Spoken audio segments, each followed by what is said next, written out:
नमस्कार, मैं हूं डॉक्टर मानस पांडे और मैं आपको पढ़ा रहा हूं बायोलॉजी। यूपीएससी के लिए उत्तर प्रदेश, बिहार, एसएससी या भारत के किसी भी एग्जाम की आप तैयारी करें तो बायोलॉजी जरूर आता है। और उस बायोलॉजी को पढ़ना बहुत आसान नहीं है क्योंकि एक समझ की एक दिक्कत होती है। तो मैं आज आपको आसान भाषा में हर चीज सिखा रहा हूं और एग्जाम के पॉइंट ऑफ व्यू से, ना उससे ज्यादा ना उससे कम। जो प्रश्न आते हैं बस उतना मैं आपको सिखाने जा रहा हूं। तो देखिए, आपके सामने जो आज का टॉपिक है वो है क्या? लाइसोसोम। सेल स्ट्रक्चर पढ़ रहे हैं और मैं छोटे छोटे टॉपिक्स को रोज बना रहा हूं ताकि बहुत बड़ा टॉपिक ना हो। 3 से 4 मिनट का वीडियो रहेगा ये। लाइसोसोम पाया जाता है कहां पे? सेल के अंदर। जरा सा गौर करिए, कहां पे है लाइसोसोम? तो ये जो आपको दिख रहा है बॉडी, ये पूरी है सेल। और इस सेल में आप देखिए, ये है न्यूक्लियस। न्यूक्लियस के बाहर है एंडोप्लाज्मिक रेटिकुलम। और ये जो दिख रहा है, ये जो पैकेट, जो थैलीनुमा स्ट्रक्चर एक आपको दिख रहा है, इसको कैसा स्ट्रक्चर बोलते हैं? Sac like structure. ये थैलीनुमा स्ट्रक्चर को बोलते हैं लाइसोसोम। ठीक, ध्यान से देख लीजिए। ये सेल है, ये न्यूक्लियस है। न्यूक्लियस के बाहर क्या क्या है? Endoplasmic reticulum. और बाहर ये जो थैलीनुमा स्ट्रक्चर दिख रहा है, ये सब क्या है? लाइसोसोम। इसका एक बड़ा व्यू मैंने इस तरफ राइट साइड बना रखा है ताकि मैं आपको प्रॉपर समझा पाऊं। ये एक थैलीनुमा स्ट्रक्चर है। ठीक, अब ये लाइसोसोम कैसे बनता है, कहां बनता है, इसका क्या फंक्शन है, ये मैं आपको बताता हूं। देखिए, आमतौर पे लाइसोसोम एनिमल सेल में पाया जाता है। लाइसोसोम किस में पाया जाता है? एनिमल सेल में पाया जाता है। जो पादप कोशिका यानी प्लांट सेल में है, तो प्लांट सेल में इसका काम सेंट्रल वैक्यूल्स करते हैं। कौन करते हैं? सेंट्रल वैक्यूल्स करते हैं, याद रखिएगा।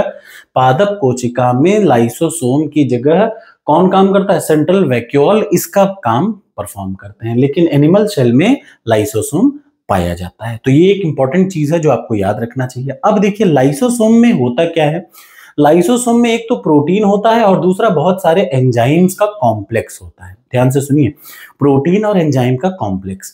और ये इतने शक्तिशाली होते हैं, ये इतने खतरनाक होते हैं, एंजाइम्स जो होते हैं वो किसी को भी खत्म कर सकते हैं। ये ऐसे एंजाइम्स हैं कि बड़ी से बड़ी सेल को खत्म कर दे। इसीलिए इसको यानी लाइसोसोम को सुसाइडल बैग कहा जाता है। इसके कई सारे नाम है। सुसाइडल बैग है, एटम बॉम्ब, ये सारे शेल के एटम बॉम्ब या सोसाइटल बैग कहे जाते हैं। क्यों? क्योंकि ये एंजाइम्स बड़े खतरनाक होते हैं। खतरनाक इन द सेंस कि बड़ी से बड़ी शेल को ये अपने में खत्म कर ले। तो अब बड़ी से बड़ी शेल को खत्म करना है तो ये ऐसे खुले तो नहीं घूम सकते, ये पॉलीथीन जैसे बैग में घूमते हैं। यानी ये जो लाइसोसोम का जो बाहर की थैली दिख रही है ना, बाहर का जो आवरण दिख रहा है, वो लेयर बहुत अलग होती है, स्पेशल बैग होती है, ये नॉर्मल नहीं होती। क्यों? क्योंकि अगर ये एंजाइम खतरनाक है तो इनको तो खत्म कर देंगे ना, लेकिन इनको नहीं खत्म कर पाते। यानी जो ये इसके बाहर का जो आवरण है, ये जो पॉलीथीन का जो बैग का आउटर लेयर है ना, वो अलग टाइप का बना रहता है। किसका बना रहता है? तो एक अलग टाइप की प्रोटीन जिसको बोलते हैं लैम्प एंड लिम्प प्रोटीन, याद रखिएगा। जो लाइसोसोम का आउटर स्ट्रक्चर होता है वो लैम्प और लिम्प प्रोटीन से बना रहता है। ये एग्जाम में एक बार आ चुका है, इसलिए मैं आपको बता रहा हूं। अब होता क्या है, ये बनता कैसे है? देखिए, ये जो बाहर एंडोप्लाज्मिक रेटिकुलम है, आपको दिख रहा है, एंडोप्लाज्मिक रेटिकुलम का काम है दो चीज का सिंथेसिस करना, प्रोटीन का सिंथेसिस और लिपिड का सिंथेसिस करना। अब होता क्या है, सबसे पहले ये जो एंजाइम यहां दिख रहा है, ये एंजाइम और प्रोटीन रॉ फॉर्म में, मतलब नॉर्मल यहां से निकलते हैं और आते हैं गोल्जी एपरेटस में। यानी ध्यान से देखिए, ये जो एंजाइम है ये ओरिजिनली कौन बना रहा है? याद रखिएगा, लाइसोसोम का एंजाइम शुरुआत में सबसे पहले एंडोप्लाज्मिक रेटिकुलम बनाता है। तो याद रखिए, ये एंजाइम खुदरी रफ एंडोप्लाज्मिक रेटिकुलम अंदर से यहां से बन के आते हैं एंजाइम, और किसमें घुसेंगे? गोल्जी एपरेटस के अंदर घुसेंगे। याद रखिएगा, तो सबसे पहले जो एंजाइम्स हैं वो कहां पे बनते हैं? एंडोप्लाज्मिक रेटिकुलम में बनते हैं। और जितने रॉ मटेरियल हैं वो भी यहीं पे बनते हैं। वो रॉ मटेरियल आते हैं किसमें? गोल्जी एपरेटस में। और गोल्जी एपरेटस उसको एक क्या, थैली या स्ट्रक्चर नुमा बना के परमानेंट, मतलब एक जैसे तो नहीं, रॉ मटेरियल आया और बना बनाया एक थैली के स्ट्रक्चर में बना के गोल्जी एपरेटस भेज देता है। तो याद रखिएगा, जो लाइसोसोम के एंजाइम है वो बनाता है एंडोप्लाज्मिक रेटिकुलम, और जो रॉ मटेरियल है वो भी यही बनाता है, और बनाने के बाद उनको भेज देता है कहां पे? गोल्जी एपरेटस में। गोल्जी एपरेटस उसको एक प्रॉपर आकृति, आकार, एक थैलीनुमा स्ट्रक्चर देकर के बाहर निकाल देता है। तो याद रखिए, बनाता कौन है? लाइसोसोम। कौन बनाता है? लाइसोसोम बनाता है गोल्जी एपरेटस। लेकिन लाइसोसोम का जो प्राइमरी एंजाइम्स है वो कहां बनता है? वो एंडोप्लाज्मिक रेटिकुलम में बनता है।